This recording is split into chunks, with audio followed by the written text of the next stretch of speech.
Saúde feminina em foco, dando seguimento à nossa maratona sobre climatério e menopausa. Aqui o segundo episódio, onde vamos falar sobre os principais sintomas e os exames que são feitos para confirmar esse diagnóstico. Falando ainda sobre o climatério, que é um período longo, que pode se iniciar a partir de 35, 40 anos, onde os sintomas são meio vagos e podem se confundir com outras alterações, é muito importante que você, menina, tenha uma atenção total a você. Perceba-se, sinta o seu corpo, esteja presente no dia de hoje, comece seu dia com uma respiração, com meditação. Caso você seja aquela mãe atribulada, que tem uma série de coisas para fazer, já acorda preparando os filhos para a escola, ajudando seu esposo, escolhendo a sua roupa de trabalho, tem tantas coisas para fazer, você não vai ter tempo de fazer a meditação antes de sair de casa.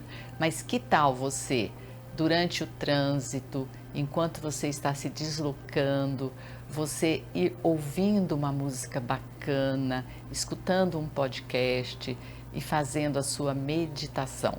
Quando você vê uma árvore florida, você vê uma pessoa sorrindo na rua, pessoas se abraçando, animaizinhos, tudo que é bonito, tudo que é alegre, tudo que inspira a vida se torna uma meditação.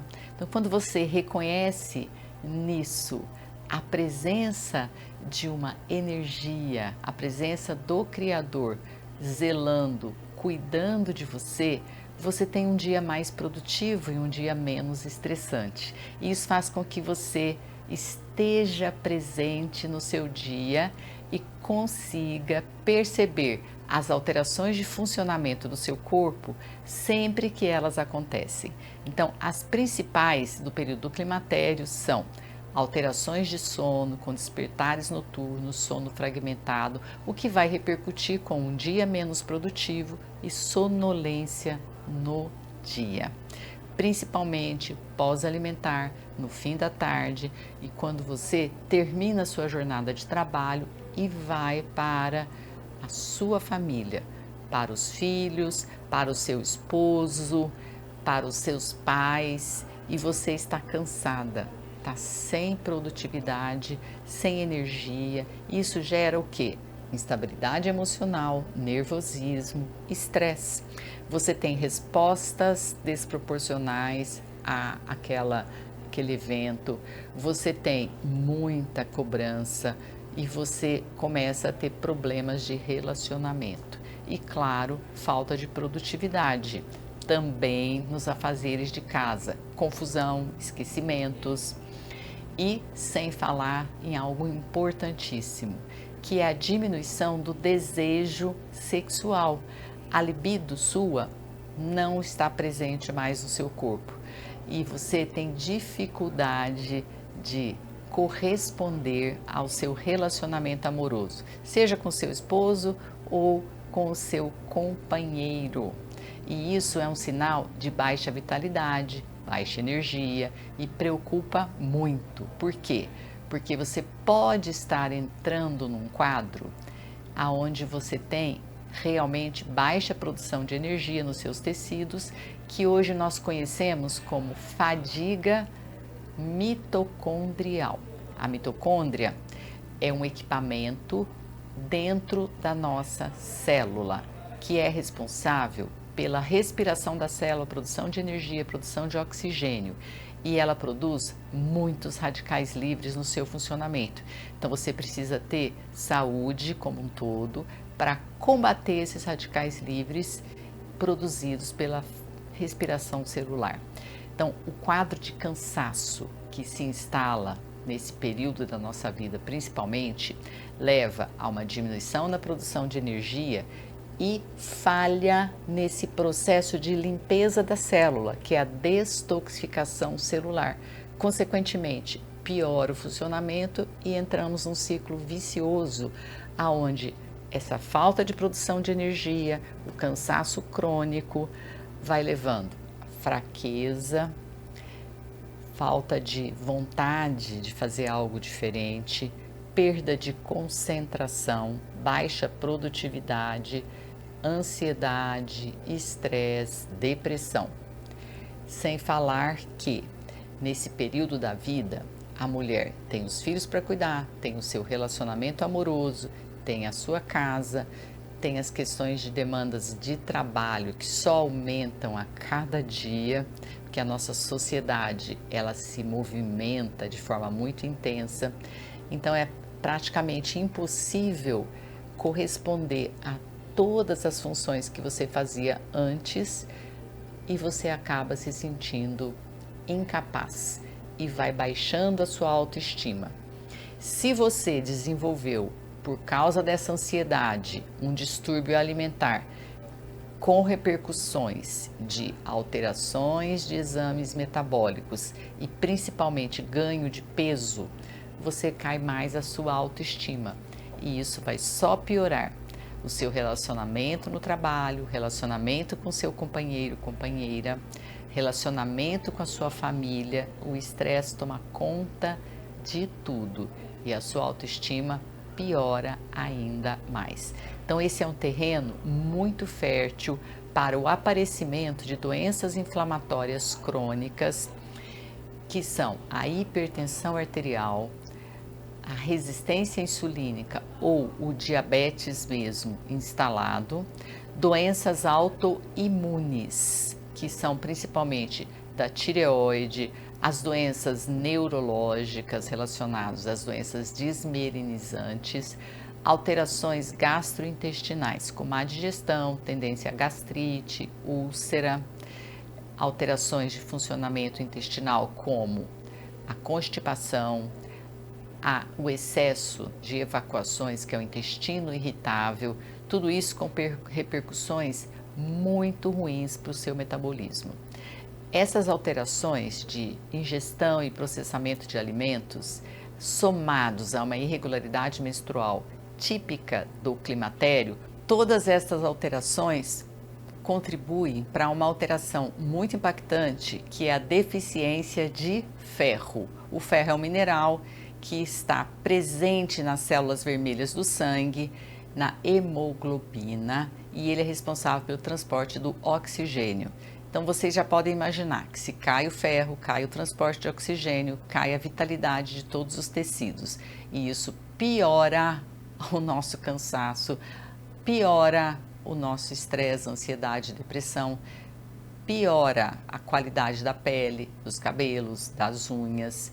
Então é muito importante que a gente pense na deficiência de ferro, como de outros minerais e vitaminas.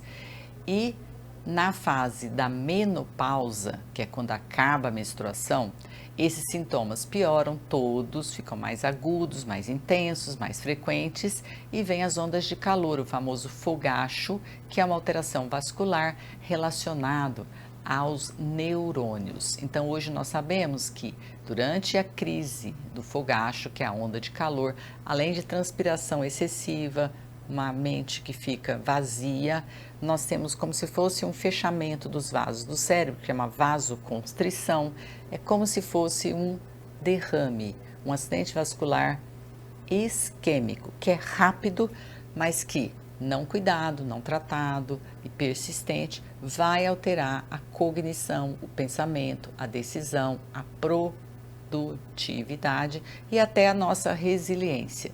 Então existe um quadro que hoje chama muita atenção, que é o brain fog, que é quando a mulher na fase da pós-menopausa fica com a cabeça vazia, como se ela não tivesse presente, dificuldade de concentração, falhas grotescas de memória, que só pioram a nossa qualidade de vida e a nossa presença no mundo, no mercado de trabalho e nos relacionamentos.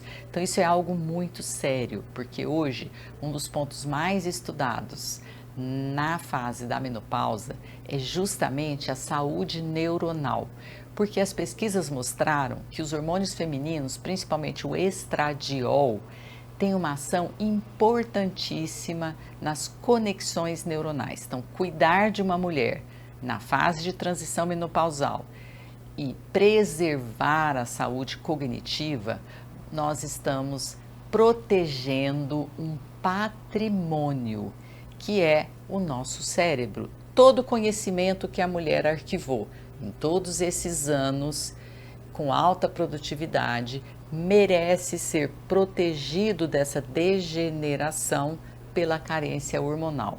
Sem falar que as alterações de sono também impactam diretamente na saúde neuronal. Então, quais seriam? Você já deve estar se perguntando, mas e doutora, existe um exame que possa vistoriar tudo isso para me dar um diagnóstico que eu esteja já no climatério, ou para quem já parou de menstruar, confirmar a menopausa, que é totalmente desnecessário?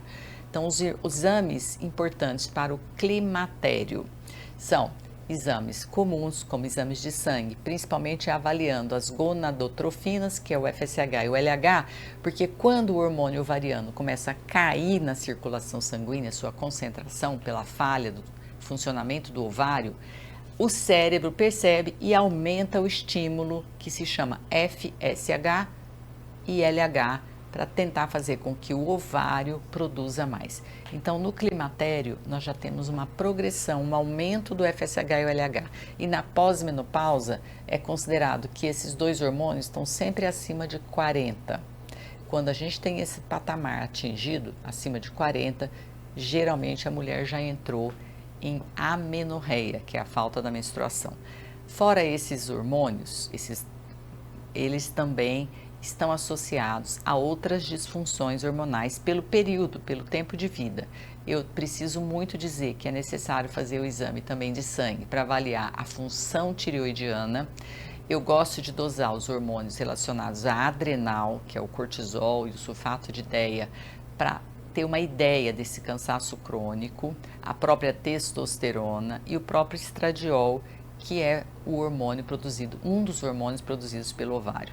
Do ponto de vista metabólico, avaliar as principais vitaminas e os principais metabólitos, que seriam o cálcio, o ferro, como eu disse, é importantíssimo, o magnésio, o fósforo, o cromo, o cobre, a vitamina D, a vitamina B12, fazer dosagens das proteínas totais e frações, do colesterol, da insulina, da glicemia, da hemoglobina glicosilada. Em casos específicos, nós precisamos fazer a pesquisa de algumas infecções e alguns exames mais detalhados. Os exames de imagem, que vão fazer uma varredura de como está a estrutura da tireoide, a estrutura de fígado, rins, pâncreas, através do ultrassom abdominal. O ultrassom transvaginal é fundamental para avaliar a estrutura uterina do ponto de vista de descartar miomas, tumores ovarianos, que são contraindicação absoluta ao tratamento hormonal. Também entrou na nossa lista, na fase da pós-menopausa, o exame de tomografia do tórax para pesquisa de lesões que possam indicar um carcinoma pulmonar, que hoje é muito frequente. Então, mulheres na pós-menopausa também precisam fazer uma vez por ano tomografia de tórax. O exame da cervical, que é o Papa Nicolau tão famoso, a pesquisa de infecção sexualmente transmissível relacionada ao vírus do HPV, que é o agente causador do câncer de colo de útero, e eventualmente na presença de secreções, o estudo da flora vaginal através do exame de secreção vaginal. Também é indispensável o exame das mamas, já que o câncer de mama é o câncer mais comum nas mulheres nessa faixa etária, e a presença de microcalcificações agrupadas, lesões suspeitas de câncer ou até quem já teve um câncer contraindica totalmente o tratamento hormonal do climatério e menopausa. Então, ultrassonografia de mamas bem realizada, mamografia bem analisada, são indispensáveis para o diagnóstico não, mas para o tratamento da disfunção hormonal do climatério e pós-menopausa. E por último, um exame de densitometria óssea para ver como está a saúde óssea e exames que vão verificar a saúde cardiovascular. Além do exame físico, que é uma ausculta cardíaca, a mensuração da pressão arterial, o peso e a medida da circunferência abdominal, para ver se a mulher está com sobrepeso, com obesidade, porque são comorbidades que podem contraindicar o tratamento de reposição hormonal, podem agravar a saúde cardiovascular e até a predisposição ao câncer. E também nós temos que fazer o exame de eletrocardiograma, uma ecocardiografia para avaliar as câmaras cardíacas e muitas vezes o teste de esforço, que é o teste ergométrico, tudo isso para avaliar a saúde cardiovascular. É necessário que essa mulher tenha um acompanhamento e passe por uma avaliação cardiológica, porque a saúde cardiovascular fica muito comprometida na fase pós-menopausa e é também um dos grandes motivos para que a gente possa buscar mudança no estilo de vida, correção de disfunções metabólicas e hormonais e o tratamento da menopausa como em si mesmo, porque pós-menopausa, sem tratamento, sem acompanhamento, a mulher passa a ter o mesmo risco cardiovascular que o homem. Então, ela está exposta ao infarte, que pode ser fatal. Nós vamos ter a oportunidade de falar mais sobre esse tema no nosso próximo encontro, na semana que vem. Convide suas amigas, chame, faça um grupinho, marque uma sessão para que todas possam se conhecer, porque a saúde feminina está em foco.